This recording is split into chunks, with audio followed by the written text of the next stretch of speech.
Hi friends, good morning তোমাদের সবাইকে। কেমন আছো তোমরা সবাই? আশা করছি ভালো আছো।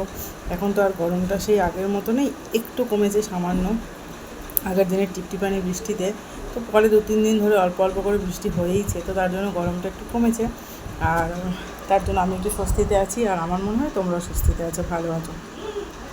তো যেটা তোমাদের সাথে বলার জন্য এলাম, শুক্রবার দিন রাতে ঘরে আমি ফ্রাইড রাইস আর চিলি চিকেন বানিয়েছিলাম। তো ভেবেছিলাম যে দুটোর মানে কীভাবে কী বানালাম একটা একটা করে তোমাদের সাথে শেয়ার করব। কালকেই করতে চেয়েছিলাম, কিন্তু কালকে প্রচণ্ড জ্বর এসে গিয়ে শরীরটা খুব খারাপ ছিল সকালের দিকটা, সেই জন্য একদম ভালো লাগছিল না। তার মধ্যে কালকে স্যাটারডে হলেও ছেলের স্কুল ছিল, ওকে স্কুলে দেওয়া আনাও করতে হয়েছে। সব কিছুর কারণে শরীরটা ঠিক ভালো লাগছিল না বলে আর ভিডিও দিয়ে উঠতে পারিনি। তাই আজকে চলে এলাম ভিডিওটা দিতে। সকালবেলা মাংসটা যখন এনে দিয়েছিল, ওটাকে ভালো করে ধুয়ে জল ঝরিয়ে নিয়ে তার মধ্যে সমস্ত যা যা দেওয়া সেটা দিয়ে ম্যারিনেট করে রেখে দিয়েছিলাম। যেহেতু শুধু সারাটা দিন রাখবো, রাত্রিরে নয়, ওভারনাইট নয়, সেহেতু ওটাকে আর আমি ফ্রিজে স্টোর করিনি, বাইরেই রেখেছিলাম। তারপর রাতে রান্না করেছিলাম। এই রাতে তাড়াহুড়ো করে রান্না করতে করতে না, মানে কিছু কিছু জায়গায় একটু একটু ভিডিওটা করা হয়ে ওঠেনি। আমি মুখে তোমাদের সমস্ত বলে দেবো, তোমরা দেখে নাও আর তারপর বানিয়ে খেয়ে জানাবে কেমন হয়েছিল। এই যে দেখে নাও তোমরা, চিলি চিকেনের মাংসটা নর্মাল মাংসর থেকে একটু ছোট সাইজ করেই কাটানো হয়, আর এটাতে হাড় বাদ দিয়ে করাই ভালো। তবে সামান্য সামান্য হাড় থেকে গেলে খুব একটা অসুবিধা হয় না। যাই হোক, তো দেখে নাও, এটাকে ধুয়ে জল ঝরিয়ে নিয়ে এর মধ্যে আদা বাটা, রসুন বাটা, পেঁয়াজ বাটা, লঙ্কা বাটা, নুন, অল্প সামান্য হলুদ, জিরে গুঁড়ো, ধনে গুঁড়ো, soya sauce, tomato sauce, chilli sauce আর সাথে ভিনিগার দিয়ে মাখিয়ে রেখে দিয়েছিলাম। তোমরা সেটা লেবুর রসও দিতে পারো বা টক দইও দিতে পারো। আর দিয়ে রেখেছিলাম এতে উপর থেকে মিট মশলা, দিয়েছিলাম গরম মশলার গুঁড়ো, সমস্ত কিছু দিয়ে আমি কিন্তু জিরে, ধনে, লঙ্কার গুঁড়ো সবই দিয়েছি, দিয়ে মাখিয়ে রেখেছিলাম। তো দেখো সন্ধেবেলা এটা থেকে এরকম জল বেরিয়েছে। তো ওই জলটা সমেত এর মধ্যে যদি কর্নফ্লাওয়ার দেওয়া হয় তাহলে পুরো একদম কাদা কাদা টাইপের হয়ে যাবে, পকোড়াটা ঠিক হবে না। আর আমি কিন্তু আগেও কোনো কর্নফ্লাওয়ার এতে মেশাইনি, কর্নফ্লাওয়ারটা মেশালাম সন্ধেবেলা কর্নফ্লাওয়ার মিশিয়ে তারপরে এটাকে খুব ভালো করে মেখে নিলাম। না, কর্নফ্লাওয়ার অল্প দিয়ে রেখেছিলাম দুপুরবেলা, অল্প, খুব সামান্য। আর সন্ধেবেলা পুরো ম্যাক্সিমামটা এই যে কর্নফ্লাওয়ারটা মিশিয়ে এটাকে মেখে নেব। আমি অতিরিক্ত কর্নফ্লাওয়ার দিই না, যে মানে মাংসটা একদম ঢাকা পড়ে একদম ওপরে একটা কর্নফ্লাওয়ার বা বেসনের লেয়ার টাইপের তৈরি হয় রেস্টুরেন্টের স্টাইলে, ওরকম আমি বানাই না। আমি অল্প কর্নফ্লাওয়ার দিয়ে একটু মাংস মাংস থাকা অবস্থাতেই বানাই। দেখো রেস্টুরেন্টে ওরা তো মাংস কম দিয়ে বেশি পরিমাণ কর্নফ্লাওয়ার বা যাই দিক ওটা দিয়ে বানায়। তো আমরা তো সেটা ঘরে তো আর সেটা করবো না, ঘরে তো আমরা চিকেন রেখেই করবো, তো আমি তাই জন্য এইভাবেই করি। আর তোমরা চাইলে এটা কর্নফ্লাওয়ারের জায়গায় অ্যারারুট ইউজ করতে পারো।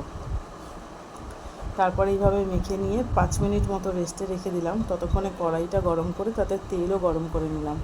আর এবার একটা একটা করে পকোড়া ছোটো ছোটো, যেহেতু কড়াই ছিল, দিয়ে এর মধ্যে ভেজে নেব। এর মধ্যে ছেড়ে দিয়ে উল্টে পাল্টে ভেজে নিলে, মানে অল্প করেই দেবো যাতে পকোড়াগুলো তেলের মধ্যে ডুবে যায়।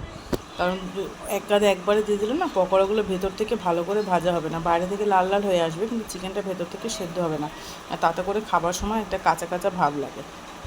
সেই জন্য আমি অল্প 4-5টা করে করে পকোড়া দিয়ে এভাবে ভালো করে ভেজে নেব এটাকে, একটু লাল লাল করে, তারপরে তুলে রাখবো। আর তোমাদেরকে তো আগে দেখিয়ে দিলাম, পেঁয়াজ কেটে নিয়েছি। পেঁয়াজটাকে ফার্স্টে লম্বা লম্বা 4 ফালি করেছি, তারপর তার মাঝখান থেকে অর্ধেক করেছি, করে ওগুলোকে ছাড়িয়ে নিয়েছি, খোসা ছাড়ানোর মতো করে পাপড়ি পাপড়ি করে ছাড়িয়ে নিয়েছি।